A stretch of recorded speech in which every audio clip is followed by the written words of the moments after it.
Where are the low value men? Like, what are all the low value men up to during these trying times? Because the high value men, I know they're around. They won't shut the fuck up. Low value men, I have not heard a word out of. I'm starting to think I'm on their side. I think I want one of those. I want a low value man. They don't make podcasts. I haven't seen one low value man make a podcast. Do they not know how to use microphones? Maybe that's a good thing. That's hot. All right, I've never seen a man use a microphone for good. Until now, everybody buckle up. It's low value mail time with your host, Danny Polishchuk. Scroats, unite. We are back with an all-new episode of Low Value Mail on this Monday, August 19th, 2024. The year of one of our lords. We'll figure out which one eventually. That'll be the end of the show, is when the race war comes to complete fruition. Welcome back, everybody. Welcome back. We got a banger tonight. Joining me very shortly on episode number 116. I'm keeping track. We got Riley Waggaman.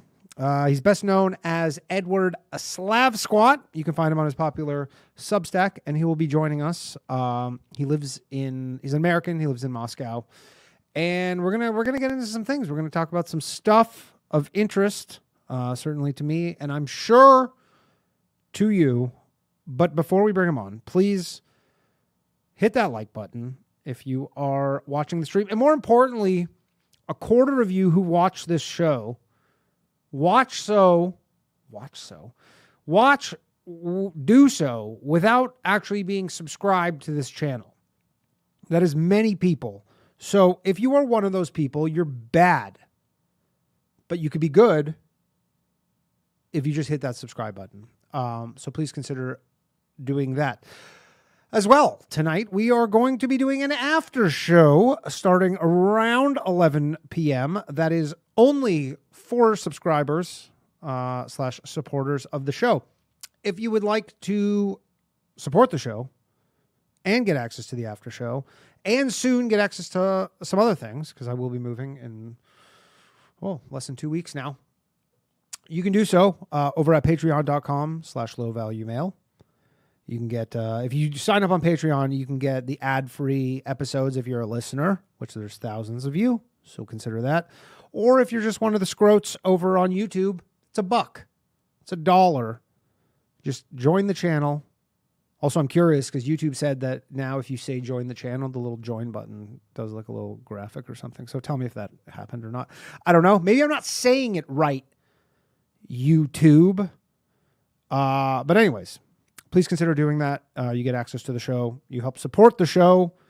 You help me pay my lovely producer, Mark, who will be manning the lines all evening. So do that. Just go. Don't think about it. Go steal your mother's credit card, your father's credit card, a stranger's credit card. Just do it, okay? And then tomorrow night, we'll be back with an all-new episode of The Bathhouse, live from the Stand Comedy Club green room, or maybe the studio. We did the studio last week, but probably be back in the green room tomorrow at 9 p.m. So please join me there. If you haven't been watching The Bathhouse, I don't know what you're doing with your life, because it's the funniest call-in show in the world. There's not many, granted, but I can safely say that it's the funniest one in the world. So consider checking that out if you have not. All right. Without further ado, although there will be further ado, look at that. Moving myself over there. Do that. And then do this. And this. Nope. Almost. There we go. Riley Waggaman, thank you for joining me today. How are you doing, man? I'm doing well, man. Thanks for having me on. Yeah, thanks. I know we were talking before the show started. It's very late where you are. You're actually not currently in Russia. I'm not going to dox you and divulge your location, other than that you're in a secret bunker somewhere. I'm in a secret bunker. Yeah, that's correct. I'm in Central Europe. Central Europe. Say no more. Thank you for joining me. There you go. I do appreciate it. I've been listening to your bunch of appearances on your podcast. I read your Substack. People should go check that out. Edward Slav Squat. So for people who don't know you, I guess maybe we'll just start there. Just tell us a little bit about yourself. Yeah, sure. I've basically lived on and off in Russia for the last decade or so. I actually, like a lot of, I think, foreigners who end up in, or people who end up in foreign countries, I got started teaching English, right, in Russia. Basically, I started teaching English in a public called Bashkortostan. It's like a independent, semi-independent republic within the Russian Federation as part of Russia, but very interesting place, Bashkortostan. I highly recommend it. Okay. Very good honey. They're known for their honey. You didn't know Bashkir honey? Yes, I've never heard of it. Very delicious. Gotta check it out. Bashkir honey. Can you get it outside of Russia? Do they export that stuff, or do you got to go to Russia? Because that's an intense trip. You got to be That is maybe we can get a little export business going. Hey, there you go. Yeah, there you go. Right. Even though I don't know if Russian exports are super popular at the moment, but that might be the only thing not sanctioned. Maybe. I didn't know. That's the loophole. That's the loophole. That's the loophole. All right. I think that's the loophole. Bashkir honey. Maybe. Interesting. Anyway, yeah. So I started teaching English in Bashkortostan. Very interesting experience. And this was, if you think back a decade ago, actually Russia wasn't the everyday screaming headlines place that it is now in the West. It was just like, it's Russia. It's like this big place that I don't know anything about.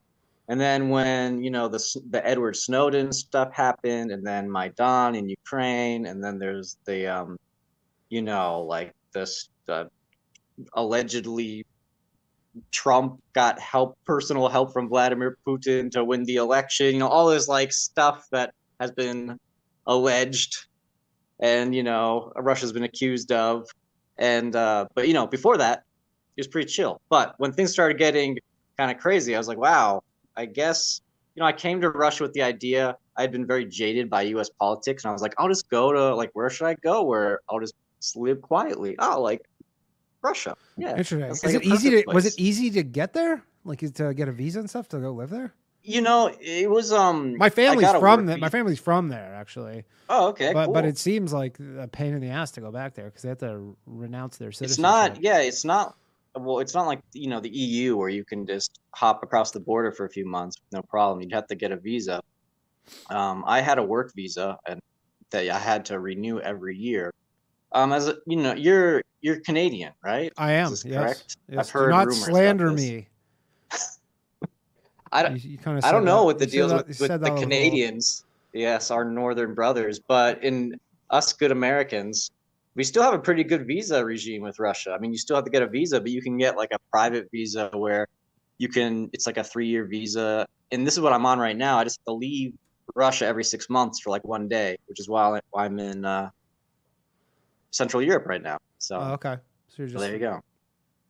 Just hopping across the border for. All right. So I made a huge mistake. Anyway. I would like to just, before I get into this, I said in the YouTube chat that people can if they want to super chat and ask questions. And now the questions are insane. They're not real questions, but I will ask this one question for Logan. This is related to another show I do. This is going to be a really weird question, but do you wash your legs? Do I wash my legs? In the shower? Well, okay. So interesting question. I'm sure you've never been asked this on a show or maybe ever in your life. Well, if we want to connect it to the theme of today, which is hopefully not my leg, but Russia. Yeah. I live, I actually currently not living in Moscow. I live in a little village in Novgorod Oblast, which is like a region of Russia between Moscow. It's north of Moscow, south of St. Petersburg. You live like off the grid, right? I live off the grid, so I don't have a shower. I have a banya. I have like a bathhouse. Yeah. So my show's called The Bathhouse. That's where this came from. A few times a week, I'm steaming my legs. How does that work? Like you just go into a really how the banya works? Yeah. I know there's one not far from where I am right now, in the East Village, the Russian Turkish baths. Yeah, sure. So I assume it's something like that. You just kind of sit in just a steam room kind of until you. Well, so the Russian banya, I'm not like a steam room. You get beaten with the leaf? But exactly. Yeah. The veining. it's a birch branch leaves, and you just beat each other wildly. So yeah, I beat my legs with branches instead Okay, of and that washing. probably Yeah. exfoliates in some degree. So Oh yeah. I actually had a question. This is kind of not unrelated, but so did you you were kind of part of the Occupy Wall Street movement? You were Yeah, I was. you were, right? I was, yeah. I was So like one of yeah. yeah, you go ahead, go ahead. Oh, it's just really funny because yeah, like I was when that all kicked off, I was like a true believer. I was like, oh yeah, this is it. We're gonna fight the bankers. And I went to Zuccotti Park. Like I was one of the dudes there. Like the not the how Occupy Wall Street had like little branches and little occupied zones around the country and around Sure, the but world. Zuccotti Park was But I was at the original one in Zuccotti Park in Manhattan. I was there, man. I slept in a subway. really. And Yeah, so what it was was terrible. the original? Because that was a while ago. That was what, like 2007 or something? Was that after the financial crisis? No, it was like 2011 or something. 2011. So it was after the great financial crisis. And what was the goal at the time there? I don't know. You don't know. It was just I don't like know. kind of Why are you asking me? Yeah, why? Well, here's my question, because you're pretty like against the COVID stuff, right? Yeah, I that's am. safe to say. Yes. But because we were on the after show that I do occasionally, which we're doing one tonight. So maybe like 6 months ago, we were watching footage from Occupy Wall Street, and I couldn't help to think that none of those people would be like against the COVID stuff. Like, okay, yeah, right? That's like, interesting. Like they would all like if Occupy Wall Street happened. Like the people who are kind of like far on the left, they don't care about any of this stuff really anymore. Like they don't really care about, digital currencies. They're very much like wear a mask, do what you're told. Yeah. So it's like, my question, why I'm even bringing this up, because I've thought about this and then I've never talked to somebody who actually was there, is do you have any insight to how that basically flipped completely? How like the type of person just like totally flipped? Yeah, well, I think maybe even larger question, which is basically your question, is like what happened to like the left in America, or probably even in Canada? I would imagine it's the same big time thing, right? Where I remember when I was a kid, during the Bush years, like people were really quite anti-war. Like it was a big thing, like the Iraq War. I mean, of course, maybe it was very superficial, but the so-called left, or whatever you want to call them, like the liberals in America claimed to be anti-war, and then Barack Obama came in, and they're like, "Nah, war's not so bad. Come on." It's like sometimes drone strikes are okay. Sure. Like we're spreading freedom now. We're spreading gay rights with our drones, and I think it's the same thing. Like there's this, I think, at least speaking specifically to the United States, and I'm sure that you're very familiar with this concept. It's it's when the Republicans are in power, then everything, if you're a Democrat, then obviously everything that the Republicans do is horrible. And then it doesn't matter how like benign or whatever, but it's like, it's just basically, if the Republicans tell us that, masks are bad, then masks are good. And if the Democrats are in power and you're Republican, then, it's just, they just flip it around. They don't care. Nobody actually has any principles anymore. Nobody stands for anything. It's just this horse race bullshit, where nobody big power game. Nobody actually care. I mean, they don't stand for anything. Like there's no, if you want to break down the COVID stuff, for me, it's like it's just about, like what are my like fun, like basic, like what does it mean to be treated like a basic human being? Should I be required, like mandated to get an injection that has only been tested for 6 months? Like that doesn't seem very scientific to me. I don't know, man, but it's like a free country, I guess. Get it if you want. But like for some reason you say that to, a liberal who might have been at Occupy Wall Street and their head would explode, Right. And like, whereas if you told them that, like they probably were like, there was probably some real anti-big pharma vibes going on at Occupy Wall Street, right? Right. Like that was probably everybody was like, no. fuck big pharma. And now those same people are like, I love big pharma. Dude, that's such a good point too, because I'm sure that, if you actually took the Occupy Wall Street stuff literally, I mean, big pharma is like one of the biggest scumbag, mega corporation money grubbing freaks on the planet. Sure. But now it's like, no, how could you question Pfizer? Questioning Pfizer is questioning the science. It's like, guys, come on. Like, yeah, it's like, I mean, not long ago you would have, you wouldn't recognize the person you've become, essentially. Yeah, no, oh, dude, for totally. Many of these people. Because I would describe myself, and I think that my like evolution actually is fairly common. Well, maybe not fairly common, but like for example, I supported like Bernie Sanders, back in the day, and now I think he's a scumbag. I'm like, no, I hate Bernie Sanders. Sure. Like, I don't trust that guy. But back in the day, I was so upset, when like Hillary Clinton, I think like stole the primaries from her. I was so invested in it, like personally, and now I'm like, no, it's not like don't even vote. Don't even vote. Right. And I imagine you were kind of disillusioned because you're like, well, they don't do stuff like this in America. They do stuff like this in Russia. Okay. Yeah. Great point. Right. So it's like, oh, I'll just like go to Russia where it's or whatever. But no, I mean, it's all the same everywhere. It's like, it's crazy. You're just eating a big shit sandwich wherever you live. By the way, that question was about the legs was from Logan. He said, he actually said washcloth or loofah, but we got the answer. I got another question. This is from Blankers. Was it difficult? And I can actually speak to somewhat my experience to this because it was, but was it difficult to learn and speak Russians? Any tips or suggestions to learn the language? I'd like to travel or work there for a few years. Oh, wow. It's a tough language. Well, my parents both speak it. I understand it a little bit. I never spent a ton of time trying to learn it. I got the Babbel app though because they were sponsoring our show, and I got a little done, but it's just a tough language. I mean, it's a totally different alphabet. Yeah, well, first of all, full disclosure, my Russian is not as good as it's not where it should be after living a decade there. Can you get by with English there? Well, if you live in Moscow, like in Moscow, not if you live in the boonies. Yeah. No. Yeah. I think it really depends on the person. Like some people are visual learners, some people like hearing the language repeated. I think it's person to person, obviously, but this is the one thing that I would do again. If I redid my last 10 years in Russia, it would be I'd spend much less time with non-Russians, and I would just try to immerse myself as much, because even if you live in a foreign country, it doesn't necessarily mean you're using the language a lot. You can just have your own little bubble. You learn the basics, and you don't really immerse yourself in the language as much as you should. Right. And so I would just like spend a lot more time sitting with Russians and listening to them talk, how they communicate, their mannerisms, their idioms. It is a tough language, but I think it actually, for example, I really like Cyrillic, like the alphabet. I think it's really cool. It's actually quite logical. It's mostly phonetic, right? So it's not like, if imagine as a foreigner trying to learn English, and it's like, how do you spell choir? Like K-O-Q-R? It's like, no, C-H-O-I-R. Come on, man. Come on, bro.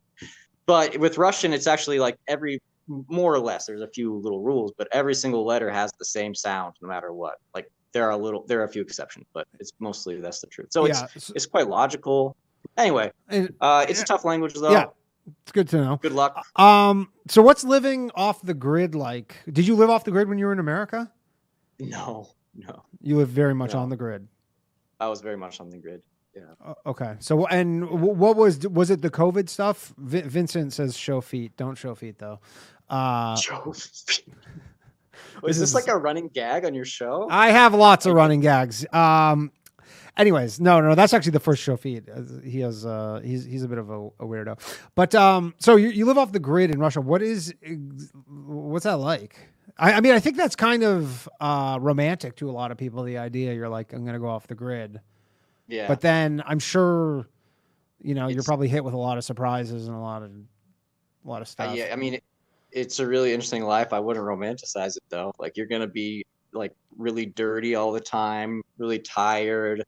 You're not going to have like, nice things to eat all the time. Like you're going to have a very basic diet.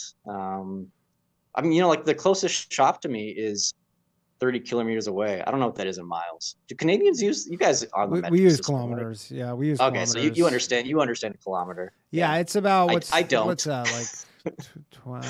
Like 20 miles, right? 3 miles is 5 kilometers. So I don't know. About 20 miles. Yeah. 20 miles. Okay. Thank God. Yeah. So for example, if you want drinking water, you got to get it from a well, right? So there is a well across the street from my little house, but it's like the well water it's totally fine, it's totally drinkable. But I prefer like the primo well water, which is Sure. located at a well that's about 1.6 kilometers, about a mile away from me. So I walk, every morning to the well, get 20 liters of water, and carry it back, with me every morning. You drink 20 liters of water a day?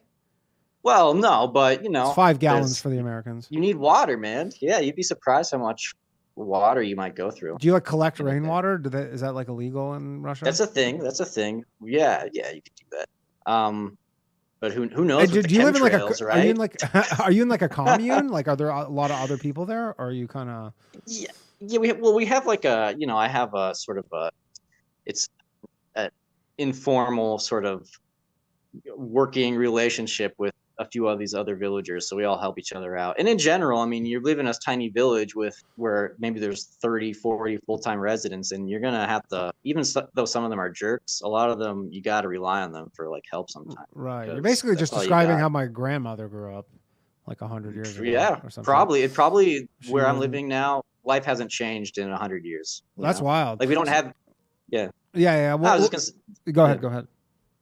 Well, like there's no there's no plumbing, so we have it's not an outhouse, but it's an outhouse, but it's connected to the house, so it's like a bathroom, but it's just it's an outhouse. But it's just like a hole. It's just a hole. Yeah. Goddamn. And so, what made you want to do that? Because I imagine you were living in the city when. Yeah, I was living in Moscow, which is a very. And was it just was it COVID? I mean, yeah, Moscow's a metropolitan. Moscow's like mega modern, contemporary, almost scary, like cyberpunky in some respects. Sure. So yeah, it was a very big change. Was it COVID? Yeah, related, it was well, COVID got it off the ground. Basically, the whole concept, like we got to get out of the cities. They're gonna digitally gulag us big time here. So that was what really, prompted the decision. But also I don't know, man. Like at a certain point, I'm so sick of living in cities. I think they're just these, I don't know, man.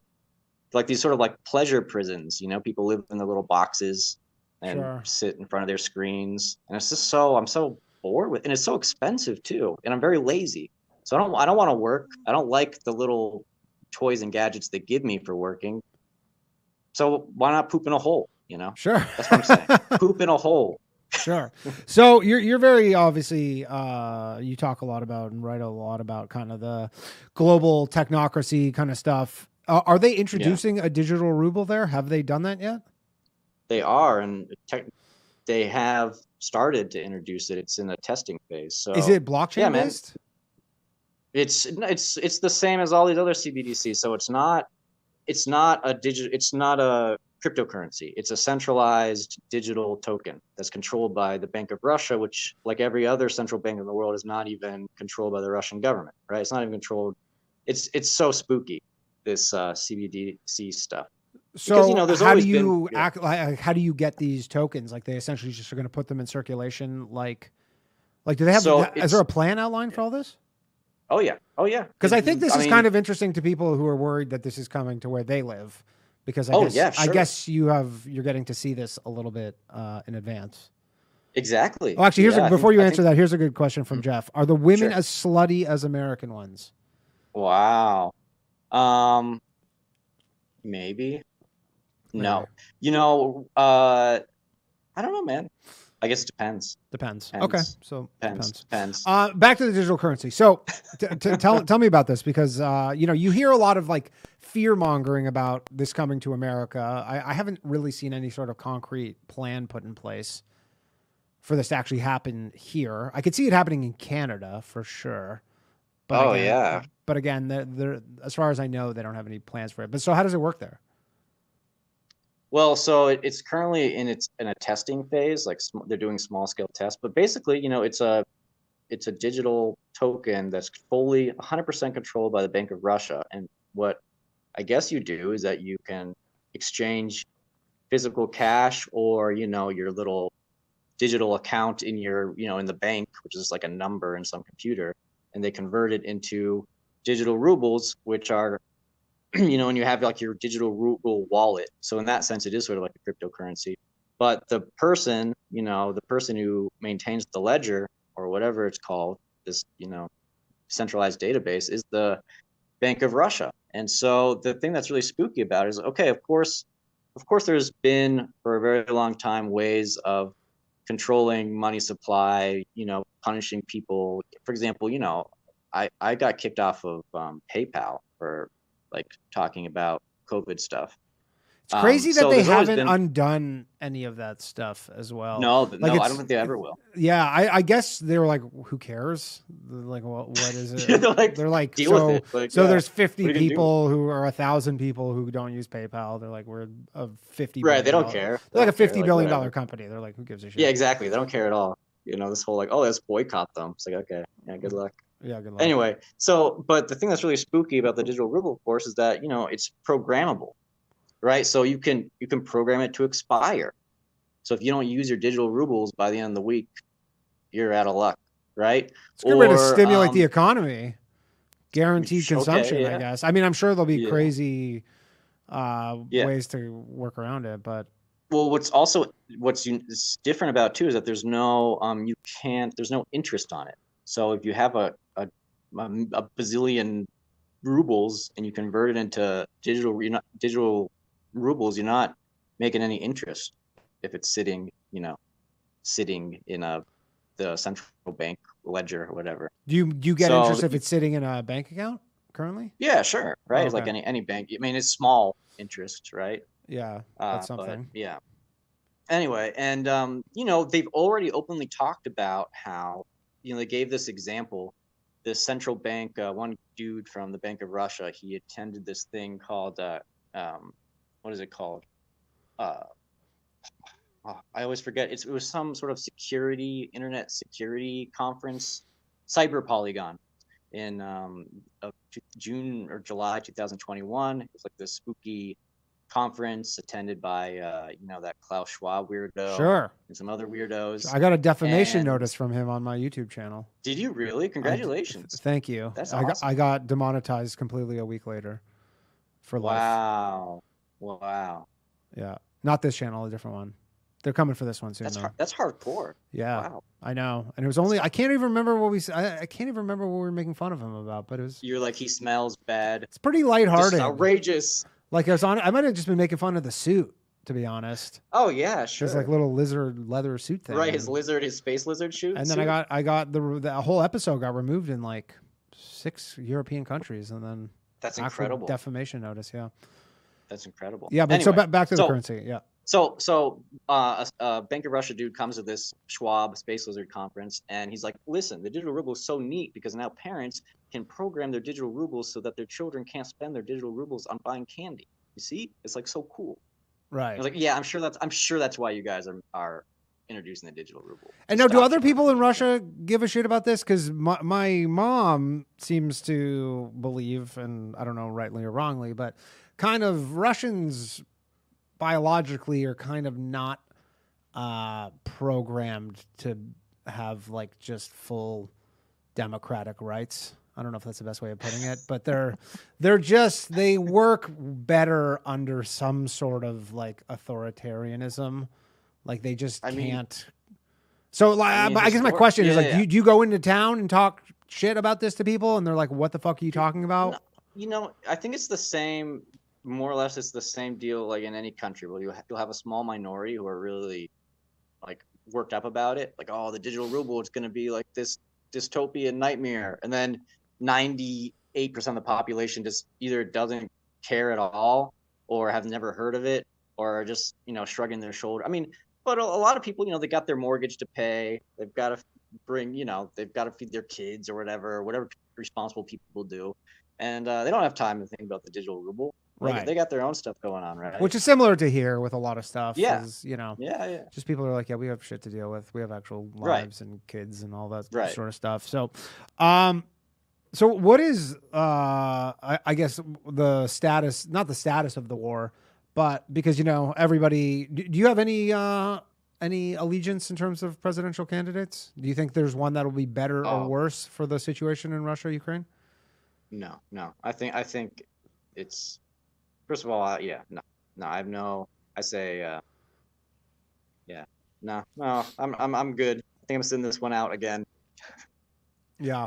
But so, because, obviously we kind of don't get a good idea of what's going on in Russia, because we're in 3 years into this thing? I mean, we're in the third year. It's like in the third year, 2.5 years now. 2.5 years, right? So what is the kind of chatter on the ground there about this? Like, do people just they're just living their regular lives and it's a thing that's kind of just happening over there? Yeah, man. It's a really important question, I think, because I think that there's this idea, depending on who you ask in the West, where either, Russians are like really gung ho and want to, they want to like liquidate Ukraine because they're all like, barbarians. The sort of Ukrainian slur against the Russians, like the orcs or whatever. Yeah. And then you also have this idea that, maybe on the sort of like the so-called like pro-Russia, but it's really just pro-Kremlin, let's be honest. Like Westerners are like, oh yeah, and the SMO is like this special military operation has been so successful, and Putin is running circles around these clowns. He's like this chess master genius. And man, honestly, you in most cases, you just would never even know that this war is going on. Like, Russians don't really talk about it. At this point, the people who are going to Ukraine are on contract and they're being paid huge bonuses to go. Like in many cases, it depends on the region, but we're talking about like around more than 1 million rubles, which I don't know what that is in dollars anymore, but like that's probably more than most Russians make in a year. Sure. So it's basically a mercenary army at this point. And if you're not signed up to go, like, people just don't want to talk about it. They don't try to think about it. I don't really usually have a lot of conversations with Russians about it, unless we're like really close and we're like, yeah, this is really like crazy stuff, isn't it? But right. Even now, when the Ukrainian army with assistance from the West has literally invaded Russia, and people are like, it's so weird, it's surreal. It's just absolutely, it's so kind of like how it is here with the Russia. Trump assassination, where like you'd think it would be a bigger thing, and then it lasted a week. Not even. It wasn't even a week. Right. It was 6 days, and then Biden announced he wasn't running, and then that was just, we were done with it. Yeah. Right. By the way, everybody, the phone lines are now open, 1-888-949-2969 if you have any questions for Riley. Gimp Gladly asks, he likes your poop in a hole philosophy. He has 5 chickens, 2 chest freezers, and a tractor. What else does he need? Oh, yo, nice. Chickens. Honestly, I think that chickens are like a super weapon. They're amazing.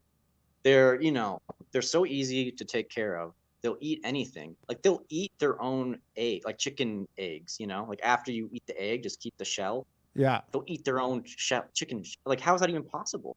Sure. It's like a self-feeding battery. Like, you just feed it the stuff that comes out of its butt, and then you can also eat that. Yeah, and it could probably sustain itself on, how many eggs do they pop out, like an egg a day kind of thing? Yeah, usually. You think it would so be... we have like around I don't know, 10 chickens or something like that. We got a few cows, goats. Okay, so what else do you need? Well, you need a hole to poop in, right? Sure. But he has a tractor, so I don't know if he has the attachment, or maybe the poop attachment. Well, maybe I'm thinking of a different piece of machinery, but I wonder if you can, maybe a backhoe. Man, I don't know. What else do you need? What else do you need to make it? I'm sure you could do a lot. Do you have internet where you live? Yeah, we have satellite internet. Satellite internet. Starlink or no? Is that allowed there? I think we can't get it. I think Musk like pulled the plug on Starlink for Russia. Right. So it's some like Russian satellite thing. All right. Yeah. Well, good to know about that. So in terms of the war stuff, people are kind of just like, is it in the news when the U.S. sends a $50 billion like aid package to Ukraine, knowing that that's going to be used against, like, does it make that to, like, are they? Yes. So it's just, man, it honestly is surreal, because never in my life, when I first got to Russia, could I imagine that there would be like artillery shells or even like a foreign army like on Russian soil, and people are just, it's become like normalized now. It's actually scary because, so for example, you'll be reading some Russian newspaper like I don't know, Vedomosti. It's sort of it's like the Russian equivalent of the Wall Street Journal. So you're scrolling through the headlines, and it's, you know, something like Ukrainian drone kills family of 5 like driving to the store, you know, and then underneath it, it's like guy finds a lost Roman coin under his garage, like, Sure. and it's just like it's just another news story now. Yeah, it's just another news story. And are people kind of? Oh, we got a little freeze up here. Riley, I think all this poop talk, they're on to us. We started talking about pooping in holes. I don't know if YouTube likes that or Zoom. Uh-oh. We may have lost him, everybody. Well, we have a caller, but we can't take the caller because Riley's all frozen here.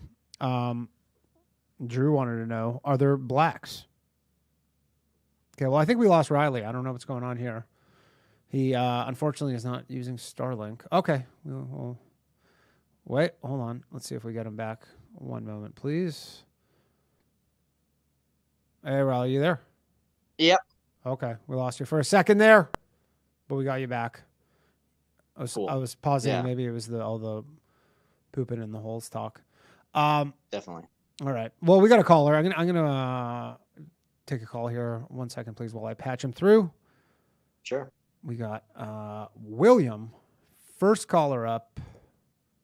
William, are you there? I'm here, man. What's going on? Hey, what's up, William? You're on with Riley. Go ahead. Riley? Yeah. Yep. Is Riley Russian? He is not Russian. No, he's American, but he lives in Russia.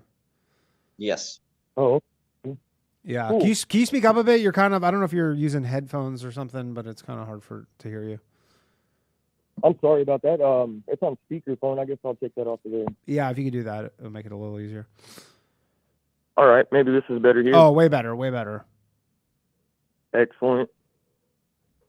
So, what is this stream about? Like, I guess. What is We're this? just talking What's the about show? politics here? Well, Riley lives in Russia currently, off the grid. He's he writes a lot about the kind of global technocracy, digital ruble, biometrics is a big one there, right? Isn't facial recognition a huge thing in Russia? It is. It is. Like I think it's much more. Mhm. Is it worse than China? No, well, I've never been to China, so I can't speak from personal. I would imagine not, but they're really rolling it out pretty rapidly. So there's this guy, Herman Gref, who is the CEO of Russia's largest bank called Sberbank, and he's an actual space lizard. This guy, he's like an absolute weirdo, and he's doing all this stuff, like all the weird stuff going on right now. Gref is involved in Russia, and so one of the things that Sberbank is doing is it's literally called in Russian, like pay with a smile. Like that's the biometric the name of this biometric technology, pay with a smile. So, you know, I can be they have rich. these little... I can fake a smile all day. Well, I mean, it's a pretty dour country, I would imagine. So maybe that's like, this is the equivalent of digital catcalling. You know, it's like we're just like, come on, baby, give me a smile. Right. You know, everyone in the country, just everyone's kind of smiling, and then everyone's like, yeah, you know what? No need to be so negative. We all got a smile on our face. Exactly, man. That'd be super creepy. It's very scary. So we're in I think the early, and, you know, for example, I mean, the big example that people often cite is in the Moscow metro. They have, you know, when you go through, you know, you pay, they have now these fully biometric turnstiles or whatever, right? So you don't have a card, you don't swipe anything. It just takes a picture of your face. You pay with a smile. And are you able to opt out of that, or is that mandatory? Yeah, I mean, there's still, look, I mean, there's still the other systems, the normal ones, but, you know, look, they're going to phase that stuff out eventually. Come on. Yeah. This whole idea that this is going to be voluntary is just, I think that's really copy, you know? Yeah. Whole Foods here, you can pay with your palm, which Wow, pay I've with your never palm. seen someone do it. And if I did, I'd be like, you're a fucking idiot. What are you doing? So listen to this. So the same guy, Herman Graf Sberbank, they have this thing, they have this system called Ladoshki, which means like palms, like small palms, I guess. And it's a biometric system for children to pay for their school lunches. And so the whole concept is now they don't have to bring money to school because like some bully will steal their rubles, but now they can just pay with their palm. Oh, haven't you ever seen Demolition Man? When he needed Yep. the eyeball, so then he took his eyeball out. Right. Remember Wesley Snipes?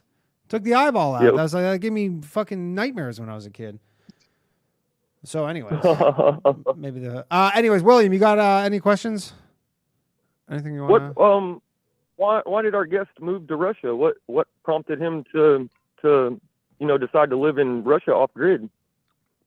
Yeah. Well, Or at So, least like, what, Alaska would be or at your least choice. what he went there to teach English. I guess the question is, what prompted you to stay there? Oh yeah, sure. Actually, yep.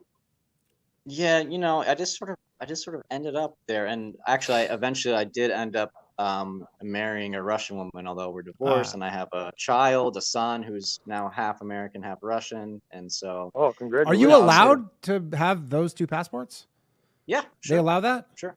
He's a dual You can citizen. be dual so- citizen. You can do. Well, I know Yeah. some countries. I was talking to my barber today. I got a haircut. Thanks to everybody for noticing. You fucking Does your assholes. barber have like 4 passports? or Well, no, he's Uzbek, actually. Okay. He's from Yeah. Uzbekistan.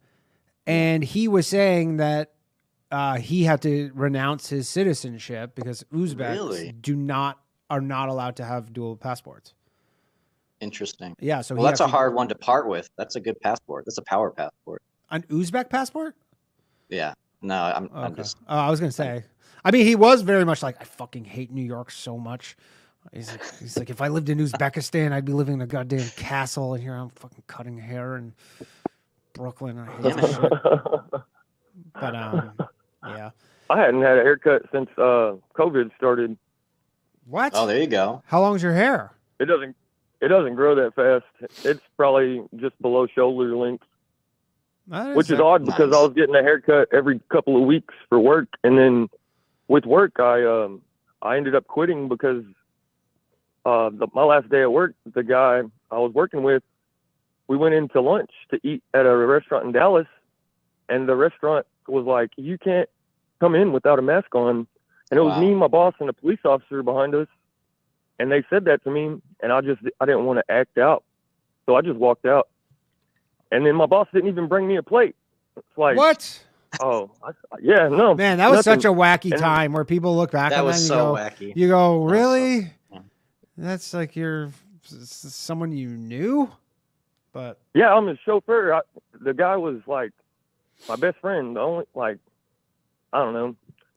It's just real weird the way all that went down, especially because like at the office, everybody knew it was bullshit, but we were just playing along with it. My boss was a multimillionaire, and he worked for the state collecting water and sewer samples. And so we'd go to the cities all across Texas and collect the samples and bring them back to the office, and they'd do their testing on them. did you guys call And it then just because question, did you call it black gold? Just because you're making so much He money did. off of it? Did he refer called to himself, feces as black gold? Pretty much, yeah. He was also in oil at one point in his life too. Okay. Yeah, it was odd because everybody at the office, all the scientists there, and administration, we all knew that it was bullshit, but they just played along with it because working for the state, you don't go against what they ask. Sure. And so, I mean, it was just so crazy because, like, one day I took a sample to a specialty laboratory in Dallas, downtown, and I needed to take a leak. I had just drove for 50 minutes, and once I got there, I needed to take a leak, and they wouldn't allow me to use the restroom, which was right there in the lobby. So I was like, okay, I got to go pee. So I headed toward the parking lot, and they were like, wait. You can use the restroom. And then when I got back to the office in Hillsboro, our secretary was like, you were just banned from the lab. You can no longer take samples to the laboratory. So honestly reminds And I me was of like almost like a, old like civil rights kind of era movie where you're like, they wouldn't let me use the toilet, and then some nice lady was like, "Yeah, let me use the toilet," and then, well, then I got back to work, and I was like, "I'm banned from the toilet or from the lab." That's pretty crazy. And so, what, you It haven't was so worked? wild. You haven't worked since COVID? No, I have worked for several different people doing odd jobs like landscaping and tree service work. And I have a buddy with a welding company. I helped him on and off. But right now, I haven't worked for several months. And would you still be working that job if it was not for COVID, in your opinion? Absolutely. Yes, sir. It's crazy how much an inflection point in like people's lives COVID was, where you're like, I could have a totally different life. I mean, the amount of like small business owners, obviously, but just people like this caller who are like, yeah, I'd just be working my job if I could just not get a vaccine. Yeah. And just play along with this shit. Nobody at the office got a vaccine. We all knew that something was up with that shit. So at least they were not vaxxed. You were just like, I'm not wearing a mask. Yeah, I was like, oh, I'm not putting that shit on. They do that shit in China. Yeah. Why are we mimicking what the Chinese make their people do? Hey! Don't start slagging off chopsticks right now, because that is a superior form of eating food. So come on, they don't get it all wrong. I'm not racist. I use chopsticks all the time. There you go. There you go. Something a not racist person would say. All right. All right, William. Thanks, man. Hey, no problem. See you. Oh, go on. Yeah, I think about that a lot, just how many people's lives were just absolutely derailed because of that. So we're going to take another call in a minute.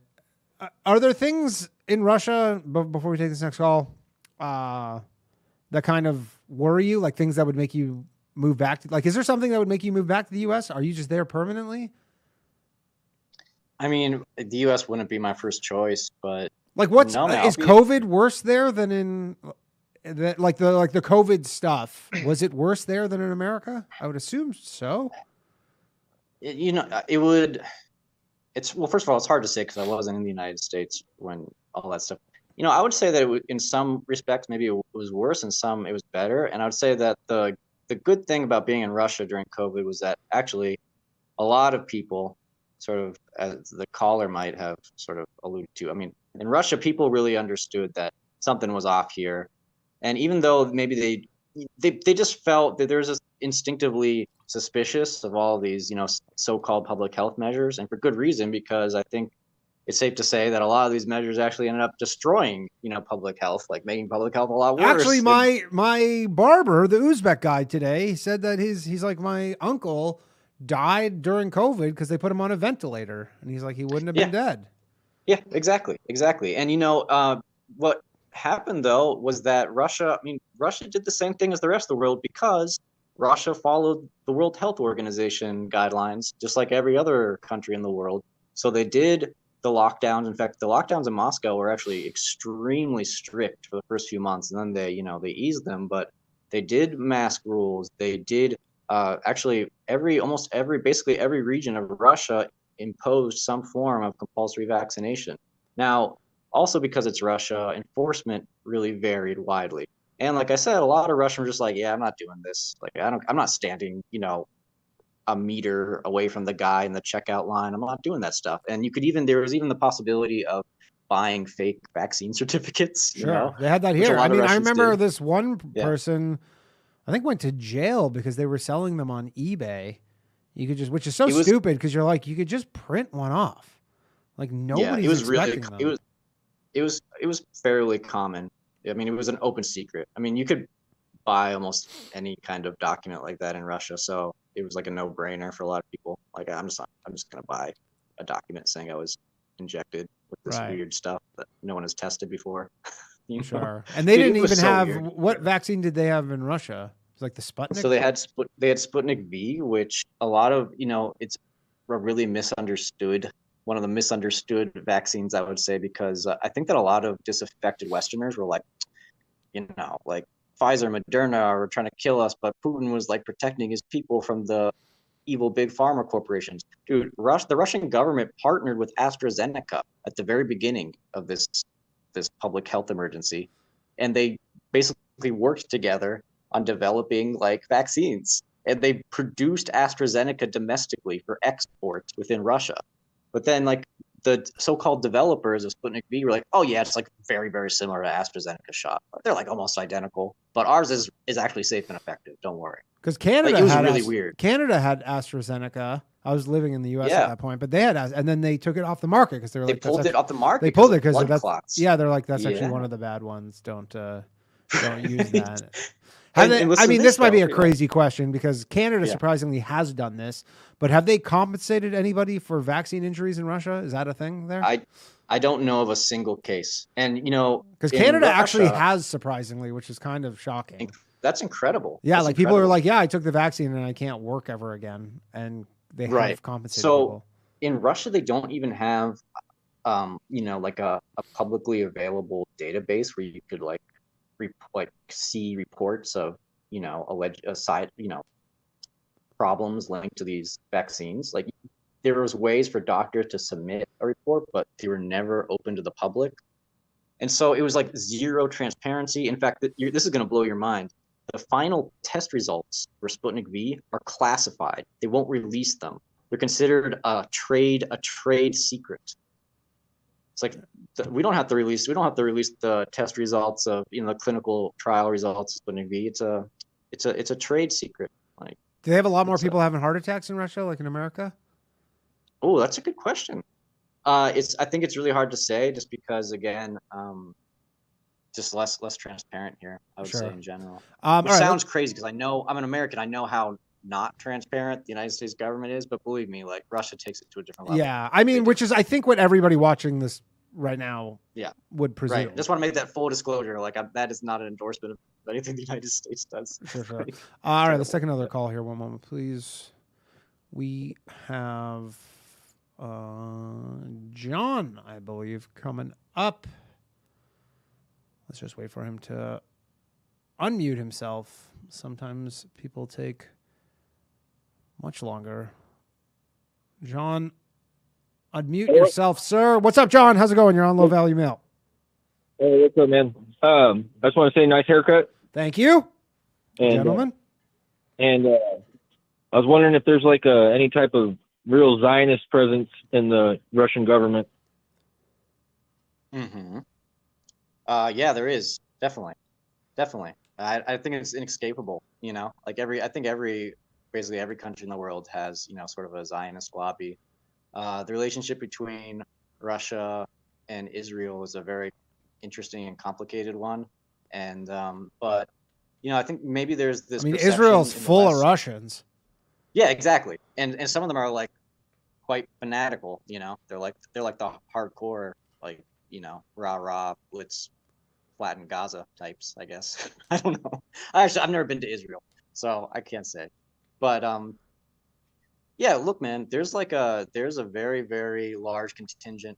I mean, I'll tell you honestly what a lot of Russians will say. All right, I'm not necessarily endorsing this position, but if you talk to a Russian about, you know, like Zionist influence in Russia, they'll be like, oh yeah, like all of the major oligarchs are Jews. So yeah, like we're controlled by the Zionists. Like a lot of Russians will say that. Yeah. So yeah, that's Damn. like that's What's the oligarch situation going on there? Because I remember what is it, Roman Abramovich? He had to give up all his stuff. He had to sell his team and yep. all that stuff. Yeah, Was that just to like not basically get killed by Putin? No, man. Okay, so you know, I think there's also this. This is a great example of how there's a very critical need for nuance when we're talking about Russia, because I think there's this perception of either Putin is like this gangster who, you know, surrounded by oligarchs, or that Putin was like this savior who cleaned Russia of the oligarchy. And neither is completely true, because what Putin did was basically he came in and he said, all right, oligarchy can stay, but you got to play by my rules, right? Like my oligarch friends get to stay. Other oligarchs that are not on my team have to go. And so Russia, just like every country in the world now, is basically controlled by a spooky oligarchy that is not beholden to, they're not like Russian patriots. They don't care about Russia. They probably don't care about the United States either. But, you know, and all these guys have like yachts and second homes in Sicily. And look, Roman Abramovich is an excellent example, because this guy is he's like such a, you know, his money is I don't know if you could even call him like Russian. This guy, yeah, he like lives in London. He owned that football Chelsea, right? But he was Chelsea, but he was born in Russia. And right, yes, he was. And yeah, but this guy was like this guy's been behind the scenes like trying to negotiate like the peace settlements in Ukraine. It's like, why? well, Riley, you there? Yeah. No, sorry. I think Riley's got a bad connection here. We're losing him again. Well, I hope that answered your question regarding. Yeah, it did. It's pretty. Oh, Riley, pretty, you there? You there, Riley? We lost you. Good? Yeah, Can you see me? Yeah, we got you Sorry. back here. Anyway. Anyways, anything else there, caller? For our guests? Yeah, man. Actually, y'all already pretty much answered my other question. I was going to ask how if there was a COVID vaccine there and how that went down and everything, but y'all already talked about it. All right, cool, man. Yeah, it was bad. It was like everywhere else. Yeah, there you go. All right, thanks, Yeah, caller. damn it. Appreciate All it. right, brother, bye. I have a question actually just related to just this podcast and podcasts in general. Are you worried? Because obviously the idea, people assume that Russians do not, obviously they have no First Amendment or anything near that. And, you, I guess, hear these horror stories about people. Now, obviously not so much maybe as recently as obviously like when the KGB was kind of in power. But like, are you worried that like you'll say something on something and...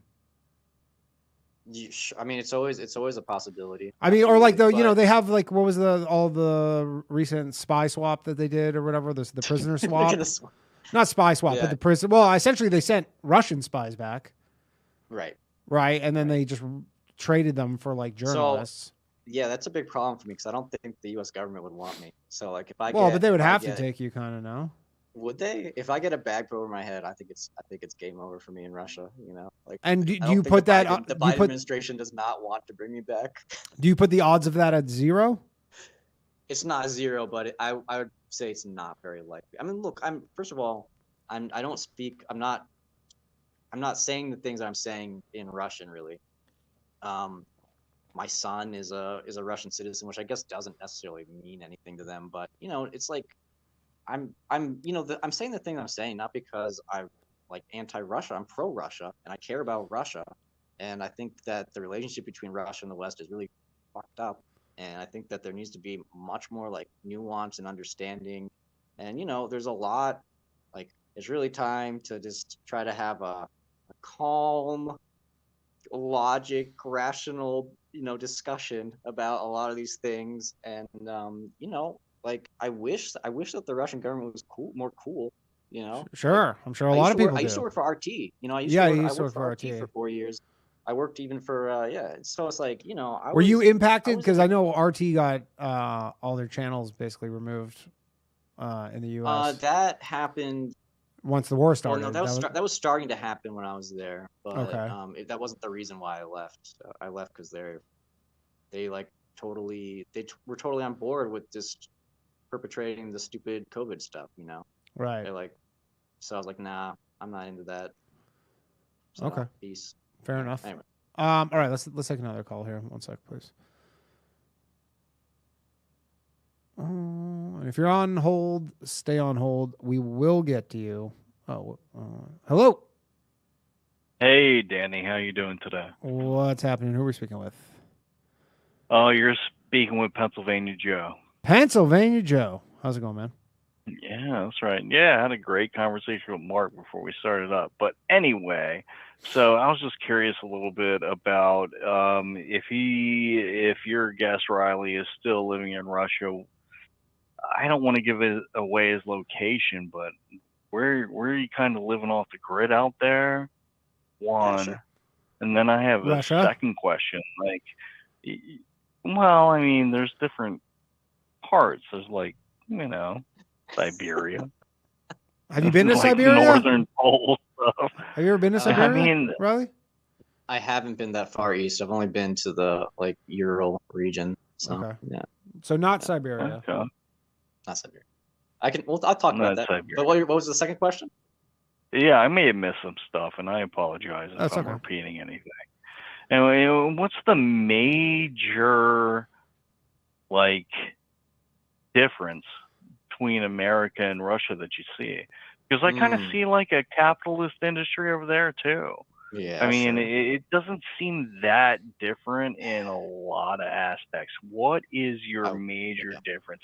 Is it the people? That's a great Is question. it the people? That's a great question. That's a great question. Okay, so just really quickly, the first question, I'm living in Novgorod Oblast. It's like a region that's north of Moscow. I mean, first of all, even now after 10 years of, I don't understand where anything is in Russia because it's so huge. But if you can imagine Moscow, which is like sort of, European Russia, just go a little northeast-ish sort of, and Novgorod is there. And you probably heard of the city of Novgorod, although you shouldn't confuse it with Nizhny Novgorod, which is a different Novgorod.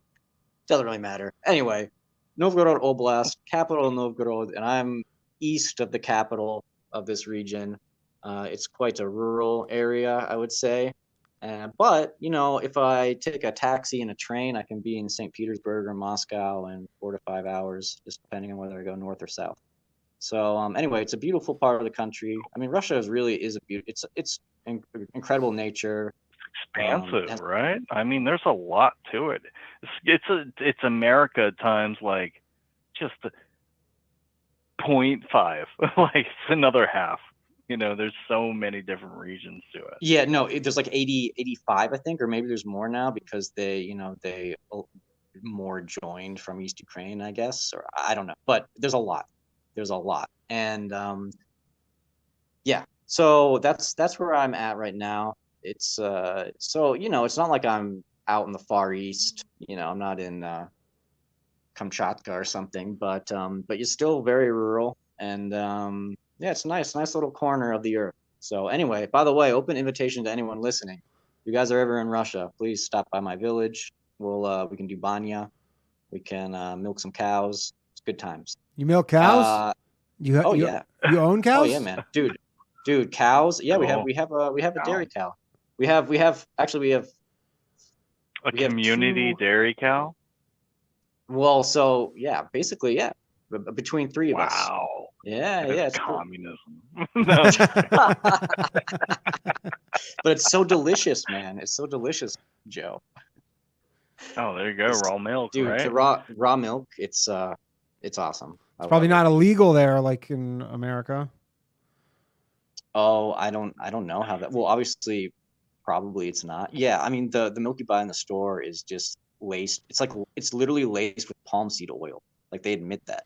Yeah. Like, yeah, we just don't want to give you real milk, so we're just gonna put this palm seed oil in your milk. Oh, okay, yeah, thanks. I stand corrected. Mark says it's legal in Connecticut. I might be thinking of Canada actually, because I remember there was this whole thing in Canada where people wanted to sell raw milk cheese. Right, and the FBI came or whatever. Yeah. Trudeau Special Forces raided you, kicked down your door. Yeah. The second question though is a really good one, Joe. The biggest difference. And you're very right. Actually, this is another thing that I really want to stress to anyone listening, and no matter what your political leanings or thoughts on Russia are, the reality is that there's no ideological difference between the Russian Federation and the United States. Like Russia isn't selling some, philosophy. Like there's no communism doctrine or whatever. There's KFC in Russia still, right? Like I talk about this all the time. The closest town, 30 kilometers away, like I go there with my son and he buys bags of Cheetos. Like it's Cheetos just with Cyrillic letters, Sure. It's a capitalist consumerist society that has horrific income inequality, just like the United States, a very high prison population, just like the United States, really high divorce rate, just like the United States, lots of abortion, just like the United States. Like it's the same place basically in so many ways, and why have we demonized it? All these boomers and shit still have these fucking ideas that they're fucking devil when they're exactly the fucking same. They're the same. It's the same. I mean, I would say that probably the Cold War thing and the 50s and 60s, and then when they brought it back with the whole Trump stuff. That are fucking older than boomers or younger than boomers that still consider Russia. It's profitable, man.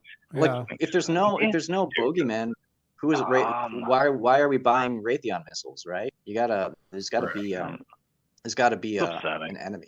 Yeah, it sucks, This man. world, It really sucks because this I world's really, fucked up. I really do believe this truly. Like, so for example, I'm in the Czech Republic right now. I guess they rebranded to Czechia. So I'm in Czechia. And Yeah. Czechia, if you're an American, Russia is way more similar to the United States than Czechia. I stand by that. Really? Like, okay, if you get over the Cyrillic signs, I think that an American would feel like things are more in general more familiar to them in Russia. Like if you're in Moscow would feel like an American city. Are you allowed to have guns If there? I assume not. you can get a hunting license, and in some very rare cases, maybe like no, I don't even know if you're allowed to get them for self-defense. They have like the non-lethal guns that shoot like the pellets, you know. Yeah. Are they a part Anyway. of the Euro? I mean, I don't think the Euro is. No, they're out. They're not on. You know, they got not. their ruble going on. Is, But, what's yeah, crime dude, like in Russia? Or I guess Russia's it's too hard to say. Depends It's on the huge. region. But like in Depends on the Moscow. region. Moscow is actually, considering its size, which is I think it's something like 13 million in Moscow like suburbs. It's like it's New York City size basically. Yeah. It's actually fairly safe. I mean, there's some areas of Moscow that I would not recommend, but it's not like there are gangsters in the streets that will knife you. Right. Like it's getting safe. jumped by a bunch of white guys different than getting jumped by a bunch of black guys. Have you experienced either of these things? Yeah. Sorry. Yeah. Although I can say this actually, I do have the very unique experience as American. I was actually attacked with a knife in Russia. Really? It's true. By who? Yeah, I had to get surgery. Yeah, What? It was Just what? Just like a random Yeah, dude. thing? How was the whole process with the healthcare associated with your wound? How did that That's go? another good question. Yeah, well, you can be on a healthcare plan, but it was really, I mean, I was stayed in the hospital for a week and I had surgery and it was like $200. So that's pretty good. like not a big Wow. deal. Yeah. Wow. And was it just some random person? I mean, if you're only getting paid in rubles, it's going to be different, though, right? I apologize. I didn't mean to step over you. Yeah. I Well, apologize. yeah, that's true. I mean, if you're only getting paid in rubles, it's going to be a different case. Yeah. Right. Well, it's still Yeah, it's still relative though. I was in Moscow region, and at the time, my wife, her family owned a house out there, and this is still like the suburbs of Moscow. And some drug addict jumped through our window and like attacked me. What? Like just totally random. Was he on that And so, by the crocodile way, stuff? I don't know, dude. And by the way, I'm telling this story like this is not a common occurrence in Russia. It's really not. But somehow I got really unlucky. Like, And what happened to really him? unlucky. You think? They caught him. They caught But this guy. what kind Actually, of sentence does one get? Like, are you a part of that process? Yeah, I had to his testify in a sentencing? Russian court. I had to like. So in Russia, I'm sure you've seen the like photos and videos. Like when someone in Russia is accused of a crime, they like put him in a cage, like in the courtroom. Yeah. They're like sitting there like a monkey. And so this guy was behind these bars, and I was like testifying. I was like, yeah, like that's the guy, judge. And in Russian, he shouts, "I could have killed you if I wanted to." And his lawyer's like, "Shut up, shut the fuck up, That's like not, stop talking." Not helping. Yeah. All right, man. Thanks, Joe. Yeah, man. Anytime. I'll call you. Take care, man. All right, Joe, everybody. All right, let's take another call here. One moment, please. We got, I don't know who this is. Hello, you're on Low Value Mail. Who am I speaking with? Hello, this is Patrick. Patrick, how's it going, man? Pretty good. I have a few questions for Mr. Riley. Go ahead. Hey. A couple of them are race related. Have you seen blacks? Are there any black Russians? I can tell you, just as an aside here, my grandmother lived in Russia until I want to say 91, and she literally said the first time she ever saw a black person was in Canada. And she was born in like 28 or something, so like 70. Yeah, so Russia does, I mean, sometimes they have like migrant workers or students from African nations.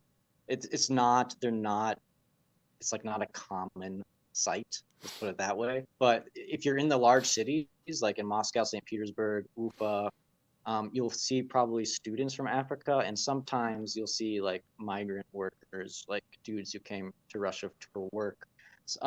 Yeah, but it's What's a the lot of largest the- ethnicity outside of white people there? ooh, that's really maybe like Tajik or Uzbek. Okay.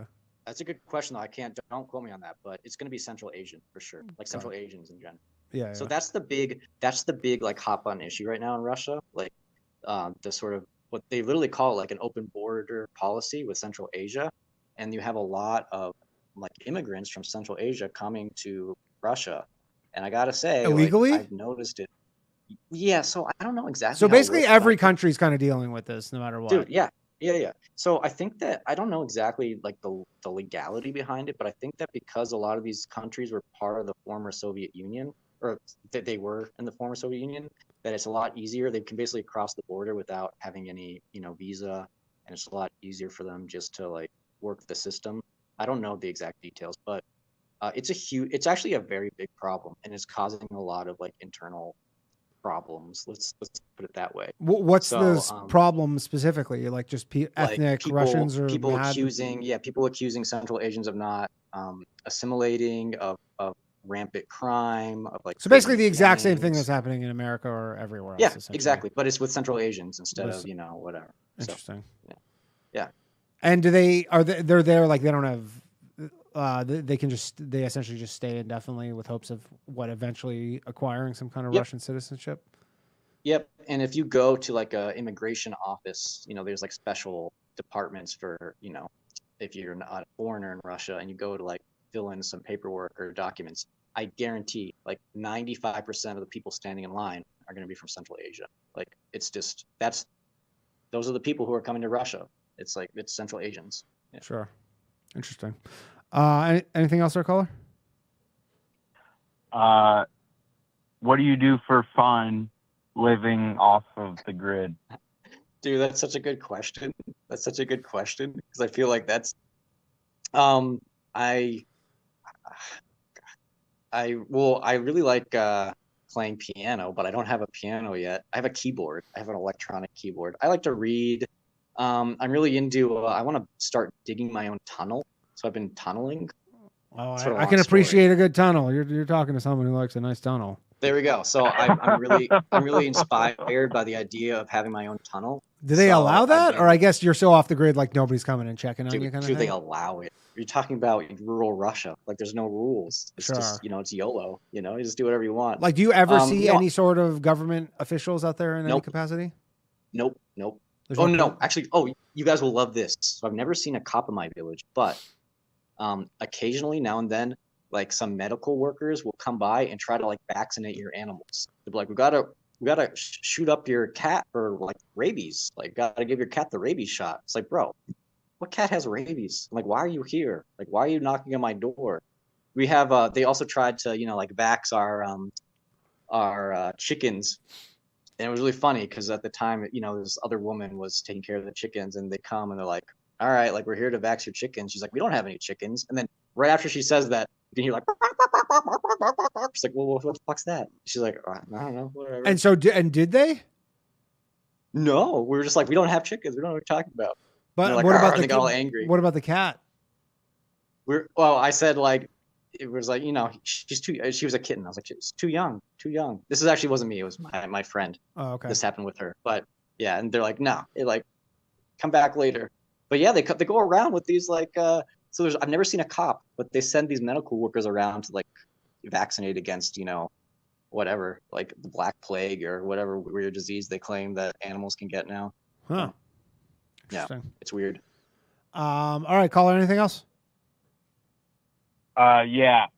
Go ahead. So your answer to the last question kind of helps my assumption a little bit, but how Jewish are you? I was raised Episcopalian, and I actually converted Russian Orthodoxy a few years ago. Although I'm not a very good Christian, but I'm not. Yeah. Not Jewish. All right. I'm Well, not there you go. Jewish. You do kind of look Jewish. Whoa. Speaking of I do. someone, I admit- speaking I of admit someone that who's I do also look Jewish. or is Yeah. Jewish. All right. Well, there you go. Not Jewish. Thanks, man. Someone says, Sean from Pittsburgh, what's up with Dagestan? What's up with Dagestan? I don't know. I think we know about Dagestan here because of all the UFC fighters, because they just dominate Ultimate Fighting. Yeah. That is a part of Russia, correct? But Yep, it's like it is part of Russia. But it's like the Muslim part? Right. So it's like a region. It's one of these sort of independent so-called republics within the Russian Federation. So it's like Chechnya. It's like one of these, historically like very Muslim. It's like a different country, basically. I mean, Russia. Russia is like the United States, where California, I would say, is a totally different country than, I don't know, Texas, Iowa, right? Sure. Yeah, it's like they're like different places, even though they speak the same language, like different country. Yeah. But dude, I don't know that much about Dagestan. There is a lot of controversy because there's a lot of, this is just a fact, there's a lot of like Islamic radicalism that comes from there. Is there terrorism? Is there Islamic terrorism? Well, what happened with the shooting at the Opera House? Yeah, dude, that Crocus thing. Well, so what came of that? Because that was at the time, everybody was like, that was, some, I remember at the time being like, that was some like Israeli false flag thing. People were coming up with all sorts of wacky ideas behind that, but I'm sure we just forget about that stuff 2 days later. It's on to the next thing. Yeah. Yeah. I mean, it's a whole, that's a rabbit hole that I don't even know we want to go down, but I mean, there's a lot of theories, but I would like to go down it. The official story is that it was, Muslim extremists or whatever from Central Asia, I think. Actually, that's like the official story. Whether it's true or not, I don't know, man. I don't know. But do they put those people, like, is there a trial because they caught people, or is it just like off to the gulags? Are there gulags still? There's not, but there's, you don't want to go to a Russian prison. You don't want to go to a penal colony in Siberia. It's not fun. Yeah. It's just like the United States, I say we're so similar, Yeah, very similar. Don't want to go to prison in the United States. Yeah. No, but Dagestan has, in fact, fairly recently, I'm pretty sure there was like this really bad terrorist attack where these like dudes with like Kalashnikovs were shooting up. They like shot up a church and then shot up some other stuff, and they were shooting people like in Dagestan. They killed like 10 people or something and 2 cops, but this happens almost. It's like clockwork. Like, I think it happens at least once a year. Some Dagestanis go bananas. Sure. Yeah. And then, all right, interesting. All right, let's take another call. One moment, please. I don't know who this is, but we will find out momentarily. Hello, you're on Low Value Mail. Who am I speaking with? Can you hear me? This is Kevin. Kevin, how's it going? You are on the show. Pretty good. I had an interesting question since he's from Russia, and like, it's basically just like if he's been around all those different things and he's like aware of like how people behave and stuff in different cultures. Isn't it weird how like in Asian cultures and different parts of the world they don't prescribe medications the same way they do in the U.S.? And what do you think about how the government and different cultures interact with their own citizens through like mind bullshit? I'm not talking about like psyops, just like basic stuff you can like see that they do. Well, yeah, that's a really interesting question. Like, so for example, as an American, right? Like you hear about like, why is it that ADHD only exists in the United States, or maybe you got it up in Canada too? Exactly. Yeah, like are tons of like Russian women being like have anxiety and depression? Dude. Okay, yeah, like yeah. Well, first of all, so all these like ADHD, all these alleged disorders don't really exist in Russia, and because they don't exist in real life, like it's almost like they're manufactured by our country. Dude, they are, man. When I was a teenager, I just like I got like a prescription for Adderall, which is amphetamine. Like it's crazy. It's a crazy thing to give to a child. But in Russia, they don't do that. like there's also, it might also be tied to the whole like I have a therapist phenomenon thing in the West, like, oh, you should talk to your therapist and they'll give you a prescription for anxiety or antidepressant. They don't do that as much in Russia, although it's becoming more popular and prevalent in the more sort of economically like Well, upper crust Russia in Moscow. also from a different angle, like certain like I don't know the right word to put it, like black market, like under like recreational drugs are also like different, like as far as like popularity in different countries, and that's not being. I mean, I'd like to think it's not being controlled, but who knows? Yeah. So I mean, I'm not intimately familiar with the drug scene in Russia, and I'm not trying to hide anything. That's really true. I don't know that much about. I mean, look. Oh, come on, Russian obviously- dance music, all the EDM, the Yeah. covers. Look, basically the reality is, and this is a stereotype, but it's absolutely true. The number one drug in Russia is alcohol, and it's probably gonna be vodka. And it's just a fact, man. Like I've lived there for 10 years. I've seen it. Man, they love vodka. Russians drink. They like their vodka. It's just true. It's just an absolute 100% fact. You have some people who, like the younger Russians, might be smoking a little bit of marijuana. It's still criminalized though in Russia. I mean, I don't know what would. Do they have any sort of like? Is there any sort of like? Is there a liberal political party there? Like not really. No. Not really. I mean, there's like the Navalny stuff, but that's all. I mean, it's all just either controlled opposition or just not. It's sort of this astroturf liberalism. What's really ironic about the way that we perceive Russian politics is that a lot of people see Putin as this based, trad alpha male, and a lot of Russians just consider him just like a total normie. Like they think that Putin is a liberal. Really? Like, who's yeah, so is there a far right party? I mean, I guess there's not real elections there. There's no real election. I mean, it's just like the United States. There's no real election. And they're even more of a show election than the United States. Like, dude, they don't even pretend to really do the shows. It's a Uni-party. It's like there's one party. It's United Russia, and of course they have these smaller parties, but they all vote with United Russia. If you don't support United Russia, you're not allowed to exist. During the elections, here's a great example of how this system works in Russia. Like during the most recent presidential election. So if you want to talk about like two wings of what you might call like patriotic movements in Russia. So on the left, you had this guy, Sergei Udaltsov, who was part of this thing called the Left Front. And he was like this hardcore communist, but not like he would be considered conservative in the United States. Like he was like a really hardcore sort of communist nationalist, I guess. I don't know what these isms even mean anymore. But anyway, this guy was like pretty hardcore. And he was arrested by the Russian authorities on just some cooked up charges, and he wanted to run for president. And then on the right, on the conservative side, you had this guy, Igor Strelkov, who was actually quite well known. He was very instrumental, like in the early days of Donbass. He was like the Donetsk People's Republic defense minister. He was involved in all that stuff. He was arrested for also, talking shit about the government and saying that he wanted to run for president. So you have both wings. Anyone who poses any challenge. Well, how do you feel about Russia and like the stuff they talk about with like aliens and like psyops and things like that? Like, do you think that Russia is just like playing back and forth with us, or do they like know something that we don't? Or do people have UFO does Russia sightings? know more about aliens than we do? Are there UFO sightings there? There are UFO sightings here. It might be more common in the United States. Dude, it's such a good question though, and this actually ties into it's like a to me that would make it seem like it's definitely a psyop. Like if there's more stuff that's going on in the United States, that seems more like there's government interference. And if it's not happening.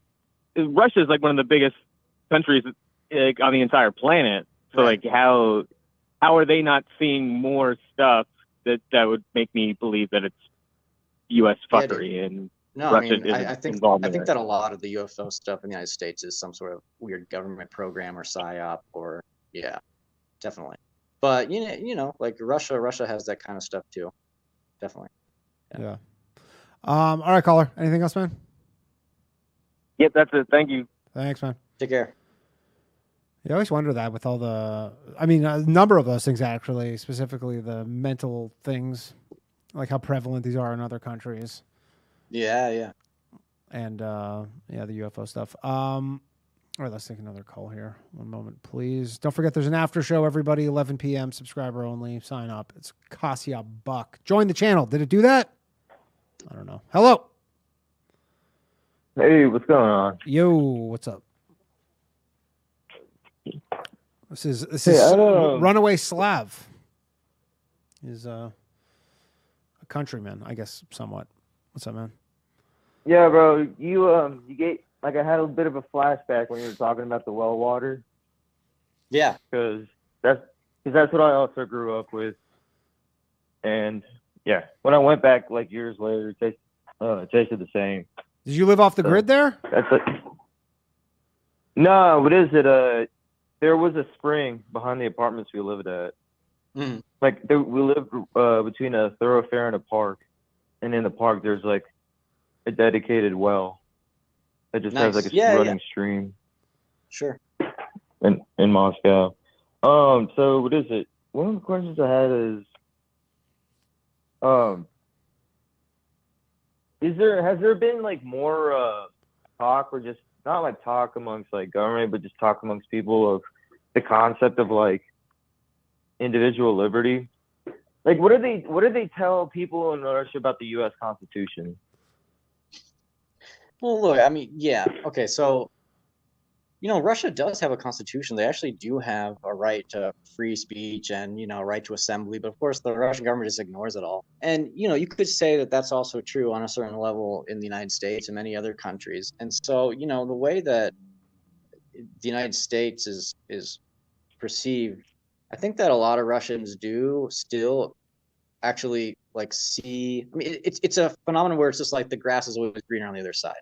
So I think a lot of Russians still actually do see the United States as a place where like, oh, it's like a land of opportunity and they have all these civil liberties and it's like the government like actually cares about them. And of course, saying something like that, you got to like add about 1,000 footnotes and be like, well, yeah, okay, but we also, we've got like Guantanamo Bay and we'll like drone strike you for no reason at all. And, like you could just go down the list and be like, it's not so black and white, guys. Like there's a lot of gray area here. Obviously the Russian government, like in state, but the television is basically all state controlled. Like if you're watching Channel 1, Первый канал, and they're talking about the U.S. Constitution, of course they're just going to mock it. They're going to say, well, the United States guarantees all these rights, but they persecuted Julian Assange. And like, yeah, dude, like fair point. Like, yeah, it's true. But that's the way that I think it's perceived. I think a lot of common Russians, your average Ivan will be like, yeah, man, like in the United States, this wouldn't happen, but it probably would happen, like they just see that they think that it'll be better if over there. I think actually a lot of disaffected Westerners feel the same way about Russia. Like, oh, things are so shitty in the United States. Like, if only if I was in Russia. But I'm just here to tell you, I don't know if you can run away from these problems anymore.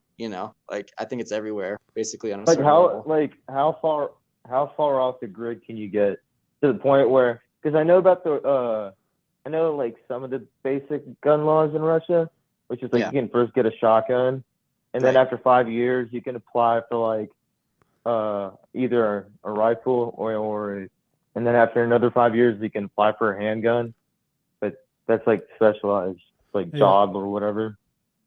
Yeah, but like how far like can you go full Kaczynski in Russia if you wanted to? Dude, definitely. I mean, and I'm still like in European Russia, so I'm not even in like the middle part of the country. I mean, you could go way far out and do what I'm doing, and it'll be really, really difficult, but you could do it. They actually just I don't know if either of you saw this, but I forgot to bring this up, but Russia announced today that they're offering safe haven for people trying to escape Western liberal ideals. This was today. Yeah, I saw that. And they're offering visas essentially to Westerners. Yeah, they're offering temporary residency. Temporary residency that can, I guess, become longer term residency. Yeah, and look, like like fair play, and you know what? Whether it's motivated by a way just to twist the knife into you know, the libtards' backs in the West or whatever. If Russia interests you, like take advantage of that opportunity, like go for it.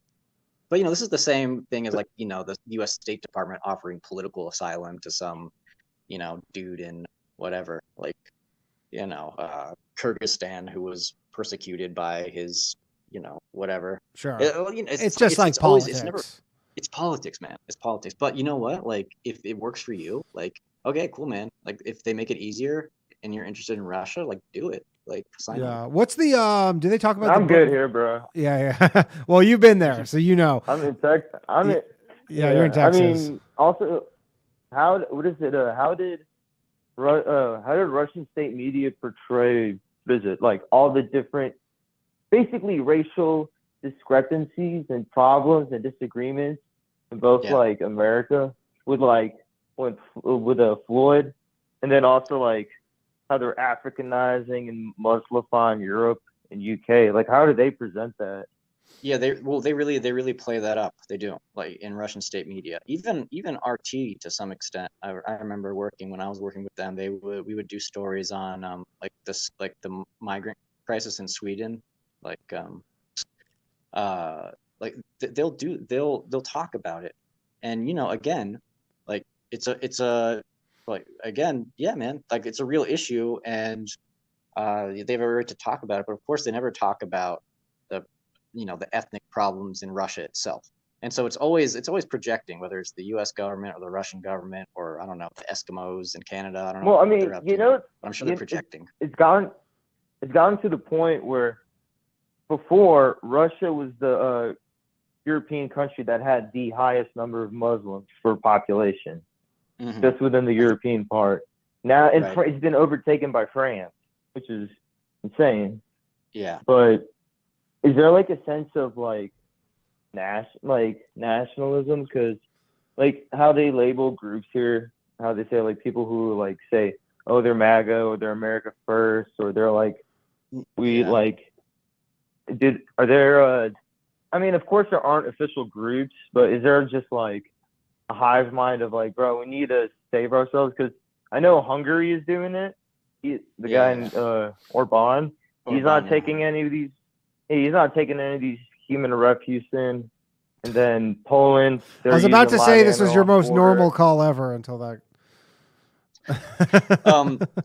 No, listen. Like, there's no Russia. I mean, I've sort of talked about this a little bit, but there's no. It's actually in the Russian constitution. You're not allowed to have a state ideology, right? So you can't be like, Russia's for the Russians, or whatever your definition of nationalism is in Russia. And so actually nationalists in Russia are really frowned upon, and the Russian government like prosecutes them pretty aggressively. Like, I think there's this idea that the Russian government is, you know, supporting all these, you know, like super, I don't know, Chad Russian patriot guys. What is it? Navalny. What's interesting about Navalny is before he got picked up by Langley, he was famous for what is it? Yeah, he called he called migrants like. What is it? What was that chant? He had a chant. He said, "At the Moskva, you check like this." Like, yeah, he was. Yeah, nobody. People don't know about this, but Navalny was actually connected to a lot of these like far right circles, sort of like before he went all like libtard, and he was famous for, or I guess infamous for, calling Central Asian immigrants like cockroaches or something like that. I forget the actual. Really, they definitely pick and choose how they portray him over here. That's for sure. What is it? I just remember what it was. What is it? Это не Кавказ, Allah Pidara. No chant that in Moscow. Yeah, I'm sure you know what that means. What does that mean? Yeah. Right? This ain't the Caucasus. Allah is a faggot. Ah. All right. Well, it's good having a YouTube channel, guys. But I'll just hang up after this question. What are some other like interesting conspiracy theories that are shared in Russia? That's a good question, like, actually. My favorite. And the ones that can be, Go ahead. Oh, well, I don't know. You know, I don't know how serious this one is, but a lot of Russians believe it, that Putin is a clone, that Putin has been like cloned or replaced. That's what they say about Biden. Yeah, they say that he's not the original Putin, that like they either replaced him or they've got like Putin doubles. And so that the Putin who came to power in 1999 is not the same Putin that we have today. Like that's actually like, I'm not going to say it's everywhere, but you sit down with the Russian, you start drinking with them, there's like maybe a 5 to 10% chance that they might mention something about, Putin being a clone. So, and if cool. you say that publicly, like, can that get you in trouble there? No, I don't think so. I don't think so. I just kind of reference all the stories my grandmother told me about basically like, this is KGB. Well, Russians are where very, you told a very joke and you went conspiratorial. to Siberia for 10 years. Yeah. Russians love talking about this stuff. Actually, it's really fun to talk politics with Russians because they don't take it as seriously as Americans, and they're very open-minded. They love just sort of chewing the fat and talking about zany theories. So if you like doing that, you should go to Russia. Yeah, have fun. Yeah. There you go, Slav. You can go back. All right. If there's a fair election this year, and if there's no interference in this election this year, they'll be good. They can mean, some guys say, why not be friends with Russia? So if they can reestablish relationships, it might be happening. I don't know. There you go. Well, let's hope for the best. Yeah. Let's hope for the best. Yeah.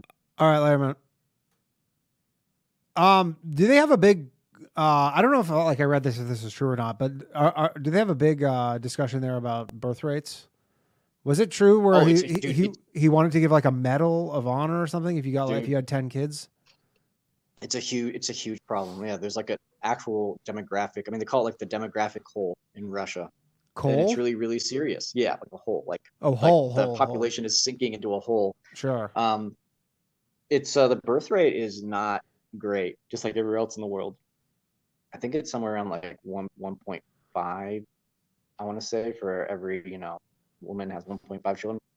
The population though, the population of Russia is declining, and we're experiencing some of the lowest birth rates and the highest population decline that Russia has seen in many decades. Like it's worse than it was in some respects since I think we're like 1990s level of like demographic problems. So it's a really, really serious problem. And the Russian government has a lot of gimmicks, like have 10 children and get a free refrigerator and like all this stuff, But they are actually having a concerted effort because here they don't. Here they just kind of say, oops, we left the border open. I don't know if you can say it's a concerted effort, but yeah, they do have. I mean, they talk about it. They don't even. The government here doesn't even talk about it.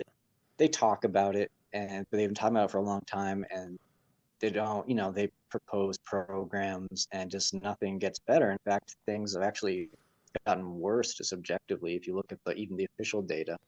And that's a huge issue. Like if you talk to, actually, it doesn't matter which, like on the so-called right or so-called left of Russia, like then these political, activists, they're screaming about the demographic problem. Like how can there, like in 10 years, there's not going to be a lot of Russians. So they say, we're just going to be. So it's basically like the same Central conversation Asia, that everybody's having right now.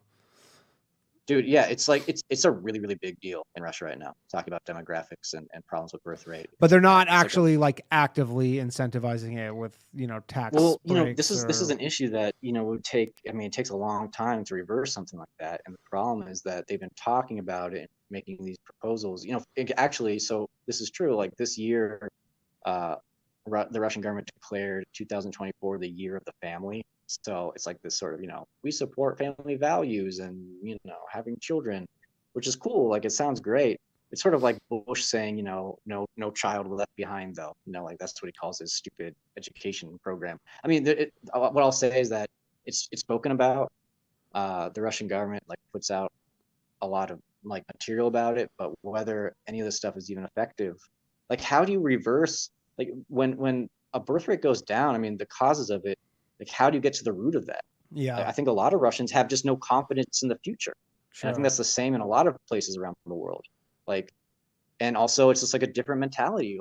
People want to work and buy iPhones. They don't want to raise kids. And that's true in Russia too, man. It really is. You go to Moscow, you're not going to find the trad Russian girl that you read about on 4chan or whatever. They just want nice shiny they just things. Want consumerism. And do they have the same kind of boomer demographics where there's a huge amount of boomers retiring and not enough Okay. People Yeah. think So they're the places. Russian boomer would be sort of, these sort of Soviet, they grew up in the Soviet Union. They're now pensioners. And this is also, there's a sort of this gap in mentality between the younger generations and the older ones. A lot of the, Russian boomers, they sit at home, they have their pensions, which are not very big, and they watch state TV, and they just live in their own little state TV bubble. Like, it's sad. But having said that, I have I know a lot of lovely Russian boomers in the village where I live who are very knowledgeable, very kind people. They've taught me a lot. They've taught me how to grow potatoes and do other useful things. So these people have a lot of hands-on knowledge that you can extract from them. But unfortunately, a lot of them sit in their apartments in Moscow and watch TV. And Yeah. I don't know. That's that. Yeah. All right, let's take another call here. 1 sec, please.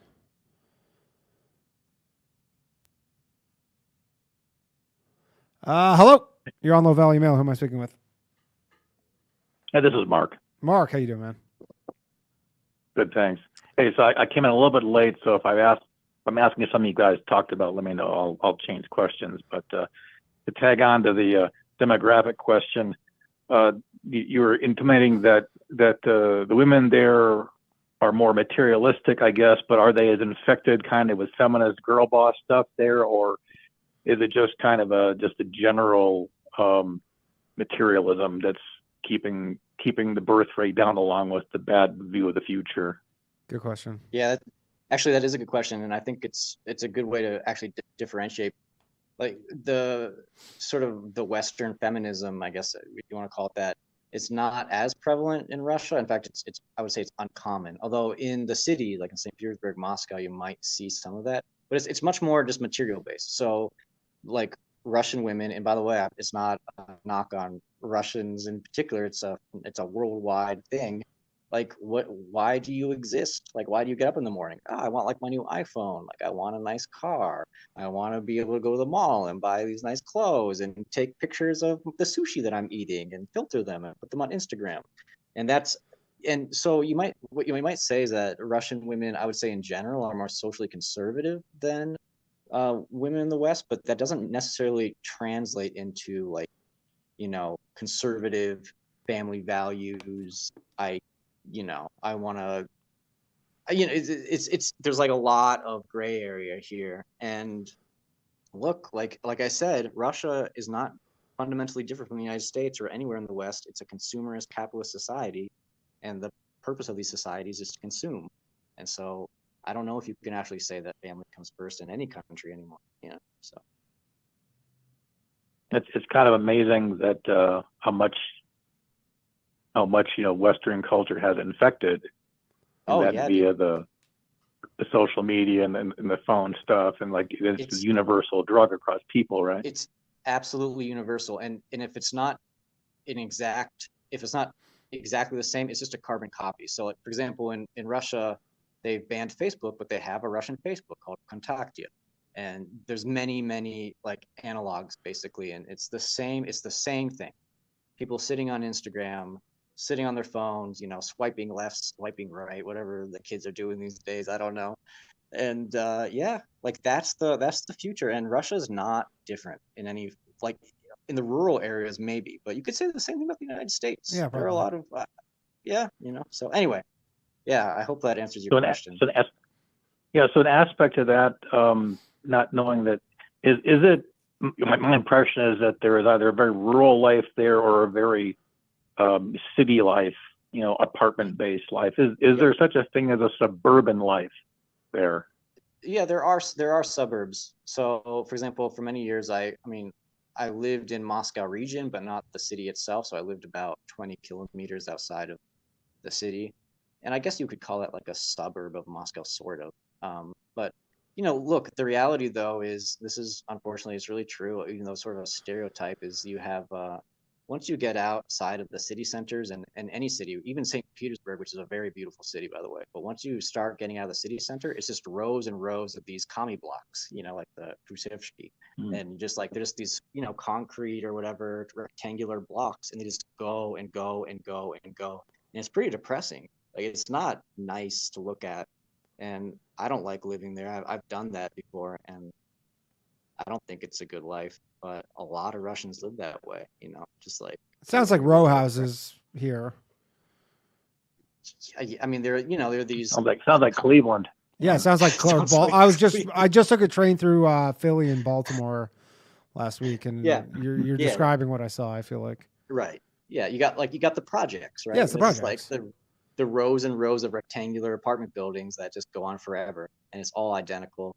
And okay, one thing I will say though, this is true, is that although the architecture can be quite depressing, Russian cities do have like a lot of nice parks, and I would say that they're in general more family friendly than in the United States. I would give that to Russia. But having said that, a lot of people live in these little boxes, you know, a lot of Russians live in their little apartment boxes. And so. Yeah. All right. Thanks, caller. One last. Oh yeah. Go ahead. Go ahead. One last fun question.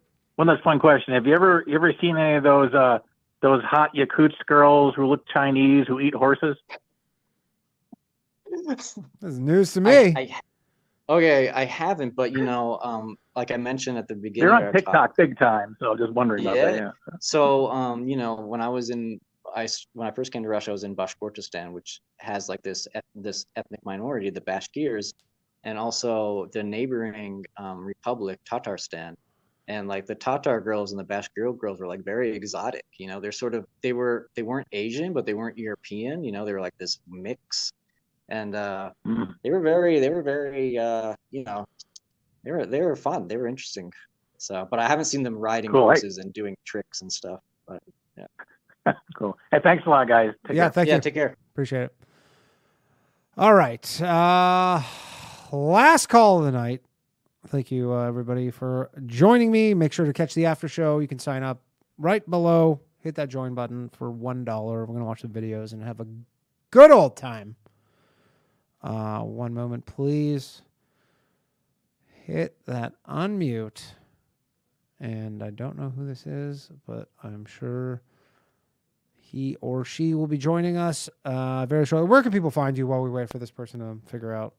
I'm primarily on Substack, so it's edwardslavsquat.substack.com, and from there you can find my contacts, my Telegram channel. Cool. I'm not really on social media, so Substack. All right. Caller, are you there? How you doing, Danny? Am I on the air? Yes, you're on the air. Who are we speaking with? Oh, no, it's Cosmo. I heard you guys talking about conspiracy theories earlier. Sure. And you know, is there any going around about Chernobyl? Oh, yeah, sure. Because there's a lot of. Do they still talk? They still talk about that there? Sure. You know, that's such a good question too, because I'm sure you could have like a whole conversation about it, and I'm not really up to date on my Chernobyl conspiracies, but they definitely talk about Chernobyl. You know, we did attempt it on Iran. We sent a computer virus to Iran. You know, that's like documented. Yeah. And, you know, to think that we didn't try to do it to Russia. Yeah. You know. So one of the mainstream like alternate theories of what happened at Chernobyl is that it was basically orchestrated by, you know, the West. So that's definitely a theory that's in Russia. Yeah, man. That's all I got. All right. Have a good night, guys. Yeah, take care. Cool. Thanks, man. All right. Okay, that's been the show. Someone said the $1 tier sold out. That would be on Patreon. You can just join the channel on YouTube. And I don't believe there's a limited amount of those. So, but yes, they are sold out on Patreon. But you can get them on here. Just there's a join button somewhere. I can't figure this out for you, but it's somewhere. It just says join. I don't know. All right. Riley, thank you so much for joining me. Thank you, everybody, for joining me as well. Don't forget, tomorrow night, new episode of The Bathhouse. The Banya, if you will, in Russia. The Banya. Yeah, live at 9 p.m. We got a good lineup for that. Catch that show. I will be starting the after show in about 10 minutes time. Good night, everybody. See you next week. all my shit heroic. Empathic abilities, yeah, my face be also stoic. Fleet blow up, nigga, that just means I'm working. They see me as a leader, so that's why I'm Captain Kirkin. These tracks from the stars, that much is for certain. You can feel this hit if you up or if you hurtin'. I'm raising my stock, not talking my feet in some Birkin. Number Johnny 5 got a fucking short circuit. Bring the track to life when I spit phenomenal. When I hit, she feel that shit in her abdominals. These rappers make me laugh like comic view, they comical. You know I got a ball out, I hit the track running just like Sonic do. They don't wanna turn on my light switch. Yeah. They was trying to get me on my hype shit. Yeah. They don't wanna turn on my light switch. Yeah. And they tried to down me on some KO type shit. Yeah. They don't wanna turn on my light switch. Yeah. Now we pulling up fresh on some flight shit. Ha. They don't wanna turn on my light switch. Yeah. They don't wanna turn on my light switch. They don't wanna turn on my light switch. Yeah. They was trying to get me on my hype shit. Yeah. They don't wanna turn on my light switch. Yeah. Then they tried to down me on some KO type shit. Yeah. They don't wanna turn on my light switch.